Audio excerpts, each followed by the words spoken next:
اللمزة.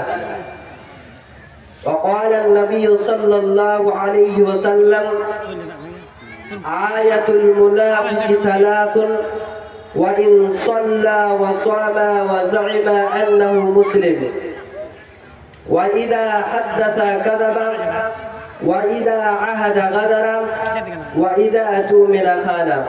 الحديث।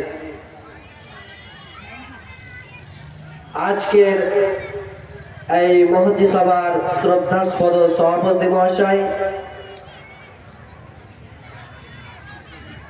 সম্মানিত ও সুশিক্ষিত স্টেজে উপস্থিত ওলামায়ে কেরাম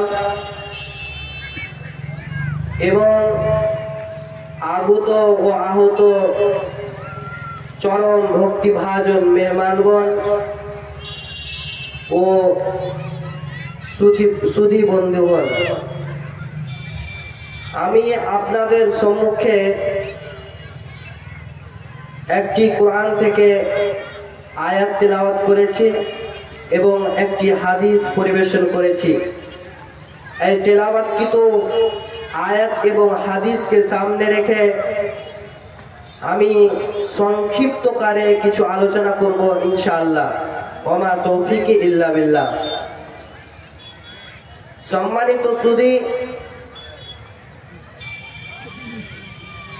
এই জিহ্বার রক্ষণাবেক্ষণ করা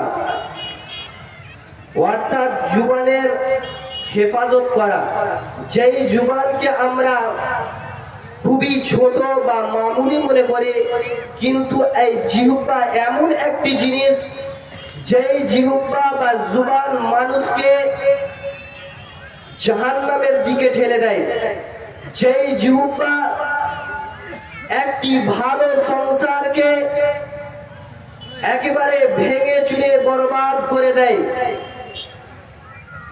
যেই জিহ্বা দ্বারায় আমরা কামিয়াব হতে পারি, যেই জিহ্বা দ্বারায় বা জুবান দ্বারায় আমরা সাকসেসও হতে পারি। তাই এই জিহ্বাকে নিজের আয়ত্তে রাখতে হবে, নিজের নিয়ন্ত্রণে রাখতে হবে, তবেই আপনি নাজাত পেতে পারবেন, আপনি সাকসেস হতে পারবেন। তাই আমি আপনাদের সম্মুখে যেই কথাগুলি বলবো সেটি হচ্ছে এই যে জিহ্বার দ্বারাই এমন গুনাহ প্রকাশ পায় যেই গুনাহগুলি হচ্ছে মর্মান্তিক। তার মধ্যে একটি হচ্ছে এই যে আজ আমাদের বর্তমান সমাজে সবচেয়ে বেশি প্রচারিত বা প্রসার হয়েছে, সেটি হচ্ছে গীবত বা পরনিন্দা করা।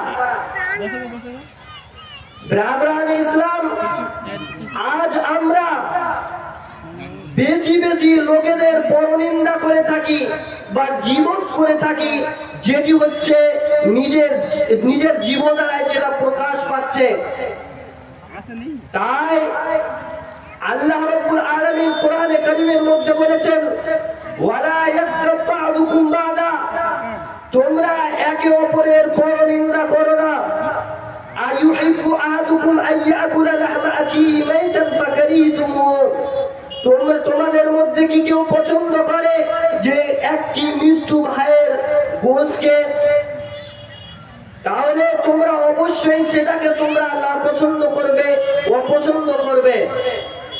এমনকি আল্লাহর রাসূল জনাবে মুহাম্মদুর রাসূলুল্লাহ সাল্লাল্লাহু আলাইহি ওয়াসাল্লাম হযরত আবু বকর সিদ্দিক রাদিয়াল্লাহু তাআলা আনহুকে একটি উপদেশ দিয়ে বলেছেন যে একদা হযরত আবু বকর রাদিয়াল্লাহু তাআলা আনহু একটি দাস বা গোলামের পরনিন্দা করে দিয়েছিল। তখন কিছুক্ষণ পরে যখন হযরত আবু বকর রাদিয়াল্লাহু তাআলা আনহুর সামনে কিছু নিয়ে আসা হলো, তখন হযরত আবু বকরকে বললেন,